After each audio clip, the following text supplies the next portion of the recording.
Welcome to Deep Dive Daily. Good morning, Andy. Let's just sort through the rubble here. There was a lot of important news and notes yesterday. I tried to touch up some of my numbers already and just kind of look down the road at projections because a couple of divisions on their head after another spate of injuries in week 4. Do you stay up and watch that thrilling Sunday night tie? That was something.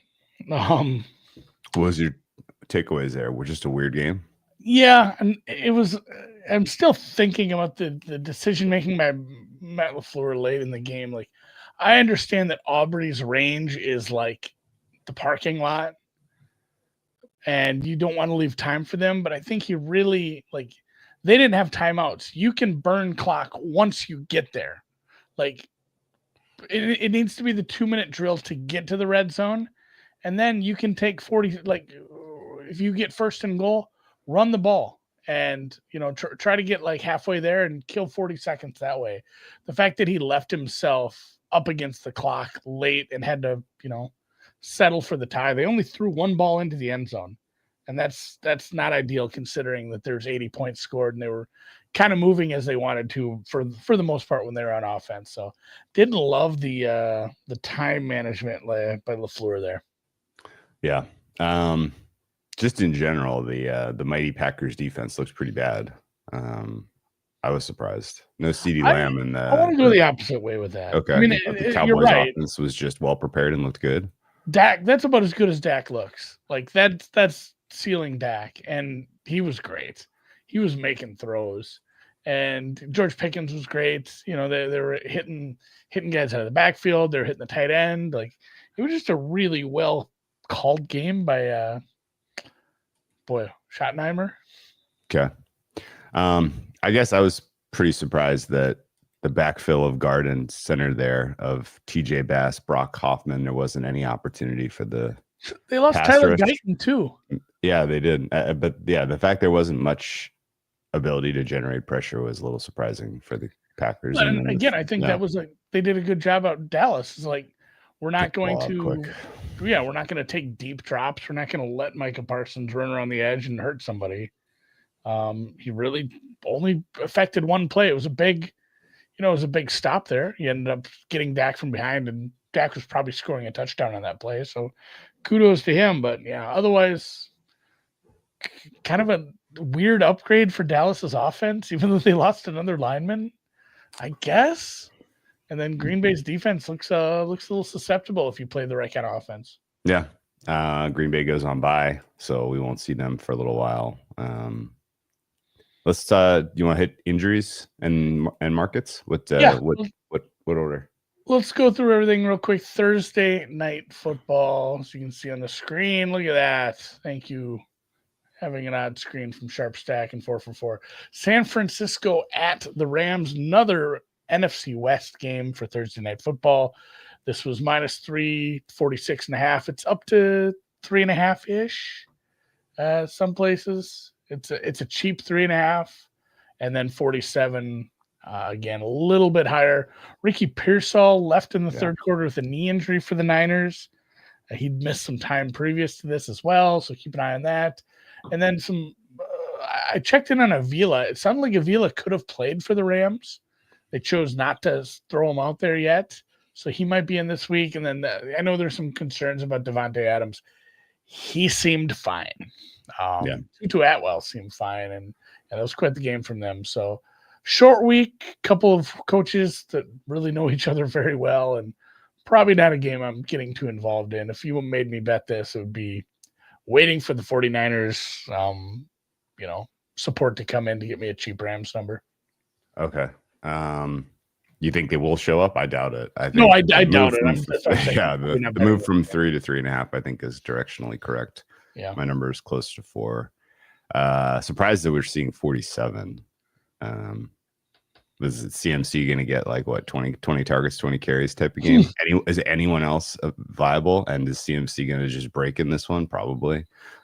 It felt like the Rams defense did need Nick Bosa. I was a little bit surprised that they didn't have any better answers with the full week to prep for that. But I don't mind going to war with an under here. 47 is a big number for a team in the Niners that's going up against a live defense with no weapons. Thursday night football, opposite of rookie coaches, two incredibly experienced coaches. Yeah, I get what you're saying there, but on to London. A lot of familiarity. The Minnesota Vikings will stay in the United Kingdom. This is out to a 4.5 at some joints, down to this look ahead. God, I have this. I feel like I closed a window now. This look ahead was 40, somewhere around there. Oh, God, this drives me nuts when I lose a number. 38.5. This look ahead was 38.5, reopens 38, drops to 36.5 for the hapless Minnesota Vikings. There's some 37 showing as well, but this is a preseason total because the Cleveland Browns basically did diddly squat. Minnesota Vikings offense is looking pretty rough, and then a couple of good defenses. Minnesota obviously has the big advantage of having spent the week in the UK while Cleveland has to travel off the loss to get over there. Injuries for Minnesota continue to pile up in the offensive line. Center Ryan Kelly was ruled out with his 19th concussion. He is like the Billy Ray spoof in the Not Another Teen movie at this point, where he's just got the countdown of concussions until he has to retire. And that number is getting pretty low. Brian O'Neill, the tackle, he was hurt on like a field goal attempt or a kick. It was either extra point or a field goal. He was ruled out with a knee injury that is said to be an MCL on the update. Ugh. He will get some imaging. And it's funny, across the sidelines, Conklin and Jones still out at offensive tackle for the Browns. And then they also lost Cedric Tillman to a hamstring injury during the game. That's worth monitoring, as the severity of that can be pops back this week or he's out for a month. Okay.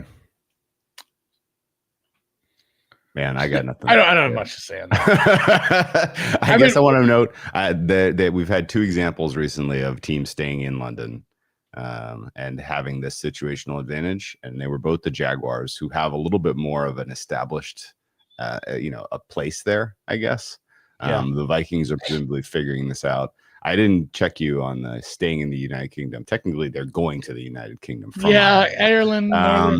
But ultimately, like the travel advantages was very, very clear and present both Jaguars 2023, where they welcomed the Bills to London, and then in 2024, where the Jaguars were a broken shell of a team. And they welcomed the Patriots after spending a week there, and they just made easy work of that Patriots team. So this is a very, very good spot for Minnesota if they can get their shit together. But the offensive line injuries are concerning. I would be blown away if O'Neill or Kelly goes, and you're putting a kind of a ramshackle line with Wentz behind it. There's going to be some havoc with the Cleveland Browns' D-line coming to town. Although Cleveland Browns defense apparently much better at home than they are on the road for whatever reason. Go figure. Technically a home game for them, though, Drew. So maybe there's some built-in heuristics there. Next up on the docket, real quick, you remember the real clear and obvious edge in Jags Bills 2 years ago? I do not. It was the first half. The Jags were alive and playing, and the Bills were freaking sleepwalking. Hey, maybe we do that Minnesota first half. Put it on the card. Okay. So all right, I like it. Next in the rotation order, Miami at Carolina. Just a fucking banger to start Sunday.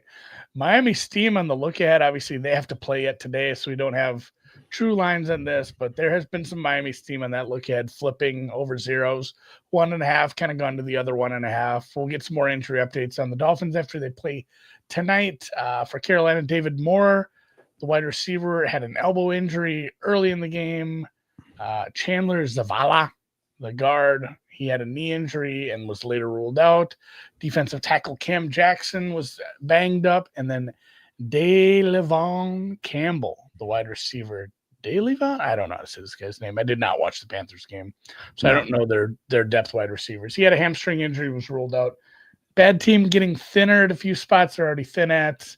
They're still a bad team. This was, like I said, Miami is now your favorite in this one, and we'll see where this goes after tonight's game. I'm sorry, did you jump over? Oh no, you didn't. You're in order. Sorry. The 4 for 4 is not so. I've yelled at them twice to put this in. They gotta put that in rotation. Connor called me old. He's like, what do you need rotation for order, old man? I'm like, that's just, it's neat and tidy. I'm sorry. That's what happens when you talk to a prop player like that. Yeah. All right. Nothing else to say on that. Same thing with the Dallas Jets game. Yep. Nothing. Jets got to play tonight. There's been some love for the Cowboys pushing this out to -2 on the look ahead. Sure. Prices where it's up at. The total took a small pump back as well to a flat 46.5. For Dallas, Guyton was evaluated for a concussion, so he'll have to pass concussion protocol. Not a short week that it's on a Monday night game, but it sure was Sunday night. So a few less hours to get ready and get back from that. So they're likely going to be missing another offensive lineman. Malik Hooker's toe looked pretty bad. He looked like he couldn't move on that, couldn't walk on that. So they might be down to safety. And then Miles Sanders picked up an ankle injury right before the half as well. Did not return. Yeah, we'll talk more about this after we see the Jets play the Vegas Raiders. We'll head to Indy off their first loss. This look ahead was 6.5. Kind of opened 6.5, 7. Right around where we're at. This total was 49. It opened there. It got bet down a little to 48.5. There were some 48s in the market even. Vegas, Tyler, Michael Myers sat out for the concussion. Eric Stokes was injured late in the game at corner, and then also Colton Miller was carted off very late in the game, the offensive tackle for the Raiders. So they got banged up a little. Indy, I didn't have a lot of injury news, just Tyler Goodson, the backup running back, ruled out with a groin injury in the second half. The Colts probably should add some more points to the board if it weren't for A.D. Mitchell. Yeah. I'm curious about this total being north of 48, though. Yeah, agreed. Denver taking on. The side in that one is going to be real tough not to just take the points with the Raiders. That's a lot. It's a ton of points, especially for a team that looked pretty competitive against a good enough offense. So Denver, Philly, look ahead was. Yeah, I'm going to track that Stokes injury. That's the one that kind of matters for that one. Anyway. Yeah. Denver, Philly, look ahead was 5.5, reopens 4.5, 5, total 43.5, now back up to a 44-ish. There are some places where it's coming back down. This is another one. Denver has to play tonight, so these are still look ahead markets that are getting bet into. Lane Johnson left for the Eagles in the third quarter. Need updates on that. And then Jalen Carter as well. He picked up a shoulder injury late in the game. Not a lot to say about this one. Again, we need to see Denver play Cincinnati tonight yet, too. Correct. The victorious New York Giants head to the Big Easy. This look ahead was 1.5, 43.5. Reopens 42.5. And it is heading downward at some places, circa at a 41.5. And then kind of back up to 1.5, 2 for the Giants. Giants getting some respect in the market, even though they did suffer the worst injury of probably anybody this weekend, I guess, with losing their star wide receiver. Yes. Neighbors is out for the year with an ACL. Javon Holland also left with a neck injury, but returned. Keep an eye on that. See if he's going to be good to go this week against the Saints team that, again, we said the Bills felt like a going through the motions team this week. That was the only reason I was able to pull the trigger on a real stinky number. Probably not the Bills' best effort last week on defense. That said, they're still beatable. So I don't know what to do with the New Orleans number. I don't think they get some upgrade for covering the number last week. I got to say the opposite. I'm surprised that Neighbors' absence is not a meaningful downgrade. That's what I'm saying. Like the Giants number I get moving around. The Giants number I don't get. That should drop. But he's such a big part of the offense. I'm saying I don't know if like the Saints deserve some upgrade. I wouldn't touch them. I mean, you're splitting hairs now. Are they a -4? Are they a -5? They're bad, but how bad? I think the bigger question is really how are the Giants taking advantage of anything in this matchup without neighbors? I don't know. I'm gonna do some soul searching on that one, but that's probably Saints or pass. Yeah. I don't know if I have the wherewithal to bet the Saints. 2 weeks, no. Although, Rattler made some throws. He's made throws all year. It's a bad team all around. Houston. Main event. Let's go. Baltimore. This is not on the board at a lot of places. This was a 9.5 on look ahead, 46. It's 6.5, 7 where it's up. Obviously not up everywhere because of the massive injuries. There were some 7s, 6.5s popping around. Ronnie Stanley left the game, did not return. The Ravens defense already missing Matabuke and Broderick Washington lost. Roquan Smith, Marlon Humphrey, Nate Wiggins. They're going to be down. If those guys miss, they're down 6 to 7 starters from the beginning of the season. And then at the end of the game, not even at the end of the game, the end of the third quarter, Lamar Jackson pulled himself out. Didn't look that hurt, but said he felt something give in his hamstring. Even if he can go, if he has a gimpy hamstring and that makes him one-dimensional, he is a middle-of-the-pack quarterback if you're not worried about him running and taking off.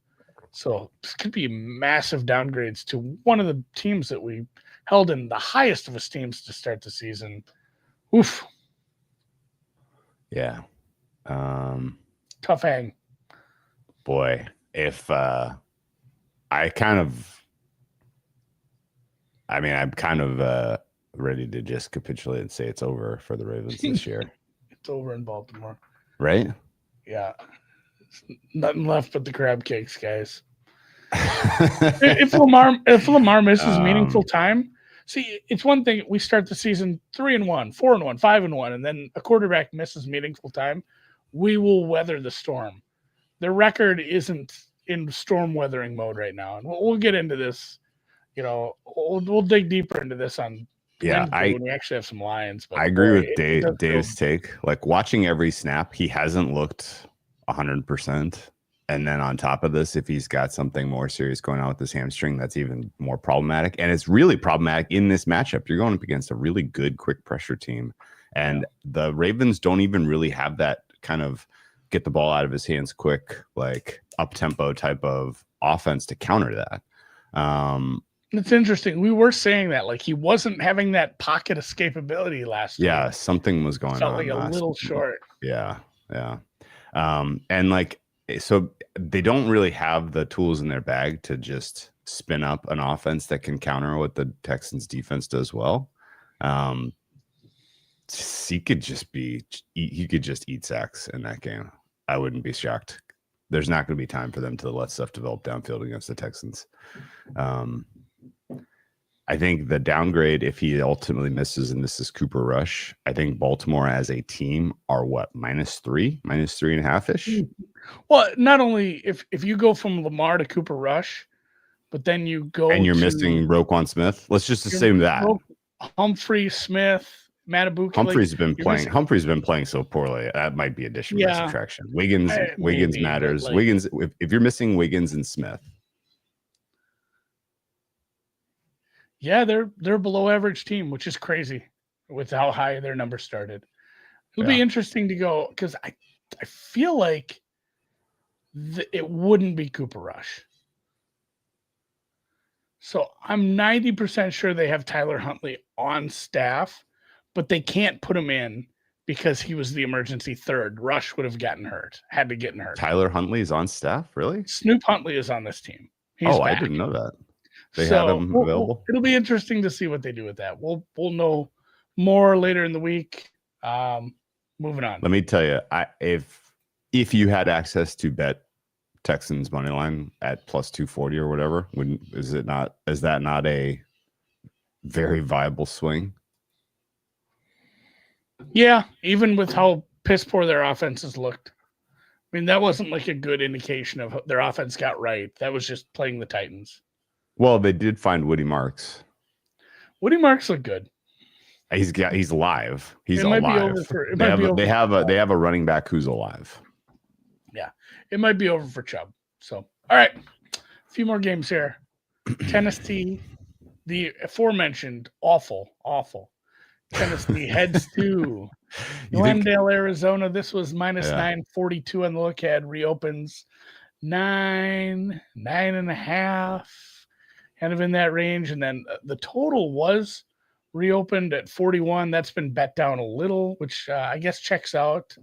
I got an under in a game where, a team under 38.5 for a team scored in the mid 20s because the Tennessee Titans didn't score at all. Maybe not on the table this week. Arizona's defense isn't nearly as good as Houston's, but the fact that this is the ultimate insult to your offense.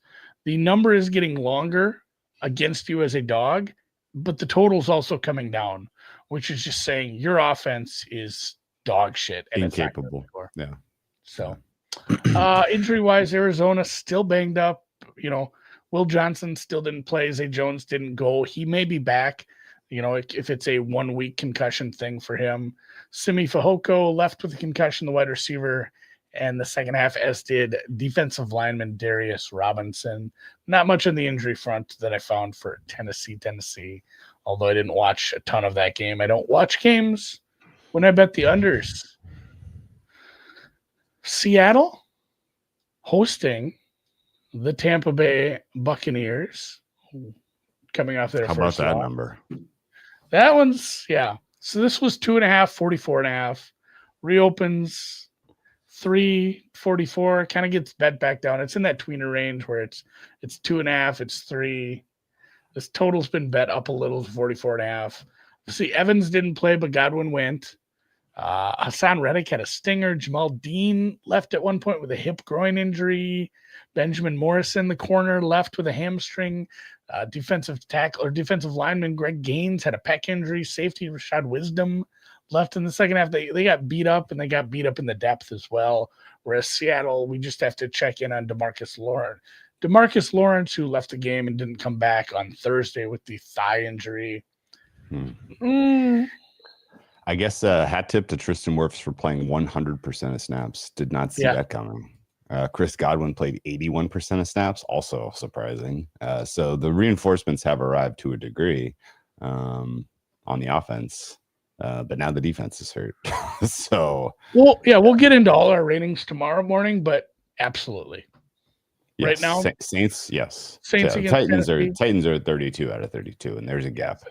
Yeah. 1.5, 2 points better probably at this point, and the Saints are still pretty bad. Yeah, they have a. We're splitting hairs if the Saints are a 4 or a 5. The Titans are are they a 7 or an 8? Yeah.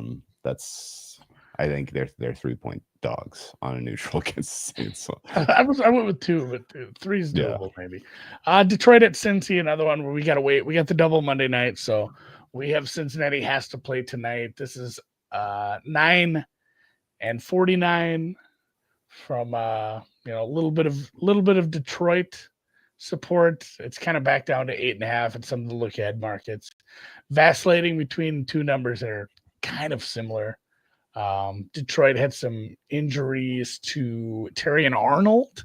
It doesn't Campbell didn't think that one was too bad, but DJ Reed is probably going to miss a game. He was carted off with a hamstring injury.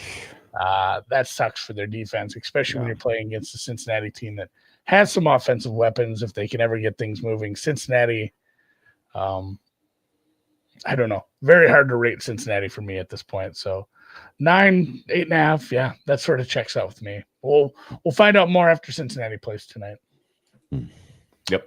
Okay. Washington at the LA Chargers. This is another one it's not up everywhere. I know Bookmaker doesn't have this up right now. It's 3, 2.5, kind of depending where you're looking, 47.5. This was, a place. This is a game that didn't even have look ahead markets at a lot of places because why would you want to put a look ahead market on such a big swing at the quarterback position for the Commanders? And the Chargers had their injuries of their own. So this was kind of a no-brainer. Like, maybe we don't put that one up on the board, even at the low limits. Jaden Daniels kind of expected to be back is the word.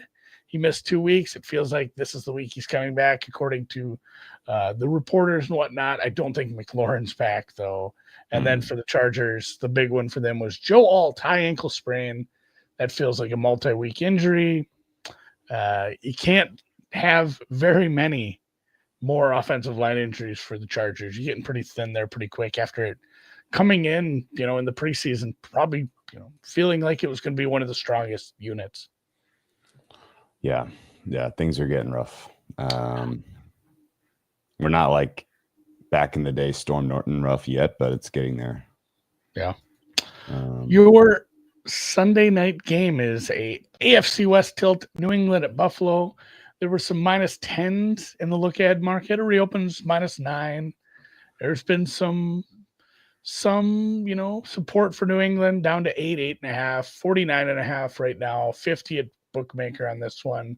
This total was 48.5 last week. It has been bet up and reopened higher at most places. And there's interesting. Yeah, there's gonna be some 50s. Buffalo's defense stinks. The Patriots defense stinks. They both have some offenses that have moved the ball a little. I guess New England gets a little bump from the market on offense for dispatching a bad Carolina team. They lost Charles Woods for a little bit, a cornerback, on a punt return. That was actually during that punt return touchdown. Carlton Davis was banged up. He was in the tent for a bit. And Jalen Hawkins, the safety, left with a hamstring injury. So some of the depth at secondary is getting beat up for them. We'll have more updates on the Buffalo injuries. Obviously, Milano and Ed Oliver matter. Feels like they could be back this week, but can't say for sure. This is my highest projected total of the week, and it's not even close. I like that over. Yeah, I have Buffalo as my number one offense right now. New England needs a little bit of an offensive buff for me. I'm projecting Buffalo to win almost 14 games this year.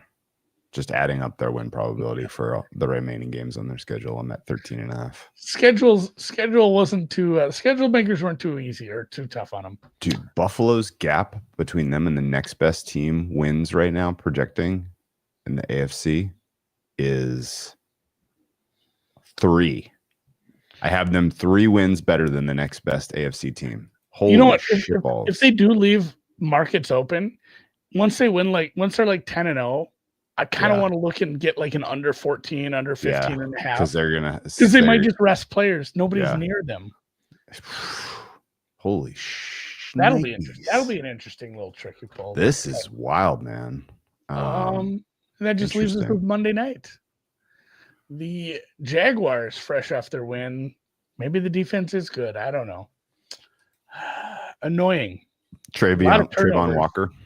Trayvon Walker left in the first half with a wrist injury, did not return. Eric Murray, the safety, left with a neck injury in the second half for Jacksonville. Didn't have much on Kansas City injury-wise.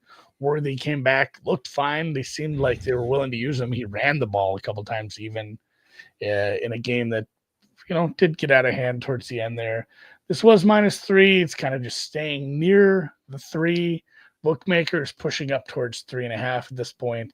Total was 44.5, reopens 44, and it has been one-way action to the over. So maybe the market doesn't actually respect Jacksonville's defense that much, and the Chiefs are getting a bump back for, having a wide receiver in the fold that can catch the ball, and Mahomes looking a little better. I don't think I've ever seen Trevor Lawrence play a competitive game of football against Steve Spagnuolo's defense. We'll find out.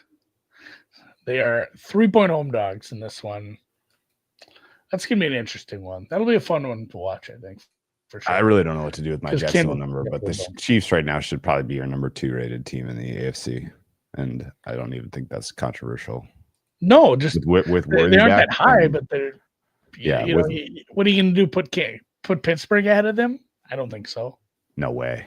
I'm just thinking, like, who I are don't the even other think Pittsburgh is a plus. winners? Pittsburgh's not even a plus team, but they're going to win it looks like they're going to win the AFC North. There's a case for the Chargers. I'm projecting the Pittsburgh Steelers to finish 9-8 and win the AFC North right now. That's amazing. I mean, my Baltimore number. I'm carrying a Baltimore Cooper Rush number through their whole season, which is stupid. But holy hell, man. The Steelers could win the North with 9 wins. Then the Atlanta, Chicago, Green Bay, and Pittsburgh are on bye. Sometimes you kind of forget about the injuries when a team's off for a week, but stuff to monitor. Darnell Mooney left with a hamstring injury in the third quarter for the Falcons. And they also had Natron Brooks suffer a concussion, cornerback on special teams. Yeah, I agree. Chicago obviously has a plethora of injuries that, 2 weeks from now, we need to be checking on Kyler Gordon, Colston Loveland, Darnell Wright, TJ Edwards, Grady Jarrett. They all sat out this game. Green Bay, we saw that last night. Devontae Wyatt, the defensive tackle, left with a knee injury, didn't return. He matters quite a bit to the interior of the defensive line. Nate Hobbs was evaluated for concussion too. Keep an eye on that. Maybe Blessing, he gets 2 weeks to get out of protocol if he ends up in the concussion protocol, as Green Bay doesn't play this week. Pittsburgh as well. Jalen Ramsey had the hamstring injury after he faked the hamstring injury, which is karmic. Yeah. Paul McCartney should write a song about that. We'll see. Or actually, God, it's probably John Lennon wrote that one. I give the wrong Beatle credit. Calvin Austin also was hurt. If you remember, he was taken to a local hospital, which sounds worse than it is. I don't know. This was just my guess, but I just feel like they wanted to do some imaging on it, and maybe this cricket place didn't have all the bells and whistles that an NFL stadium has for immediate medical needs. And maybe they just said, hey, we'll drive over to the hospital and take a look at his shoulder. So I didn't get an update on him. Wow, man. What a mess. Yeah. We'll reconvene tomorrow. We'll talk about our power rating updates. That's what I'm going to work on for the rest of the afternoon. I mean, my average rating across my average power rating for teams right now is a strong negative number. Like we have a lot of bad football teams. Somebody commented on that because if you added mine up, it added up to like minus 25, which is about as low as I've been. Yeah, I'm even lower than that. I know there's a case for normalizing it to 0, but again, they're numbers that are relative to each other. It doesn't matter. Yeah, you want it to reflect full strength over the balance of the season and the ups and downs. Like there could be week 14 and we're positive as teams improve and get healthier and stuff. So yeah. No, the big questions are just, is Kansas City fixed now, or was that just because they got to play the Baltimore defense? Is LA, are the Chargers effed here? If that offensive line is incapable of pass protecting to all the gains you saw with Herbert go out the window. Yeah. I don't know. Like deciding between flawed teams in Indianapolis, LA, and Pittsburgh as your third best AFC team. That's crazy. Chargers. In their current, if Alt misses 4 weeks, maybe not, but they're in there. They're in the conversation. Kansas City with a big win moves up for sure. We'll talk. Hey, we'll talk ratings tomorrow. I gotta go. I gotta run. Okay. All right, man. Good luck. We'll call this. We'll jump back tomorrow. Talk ratings. Good job, buddy. We'll make some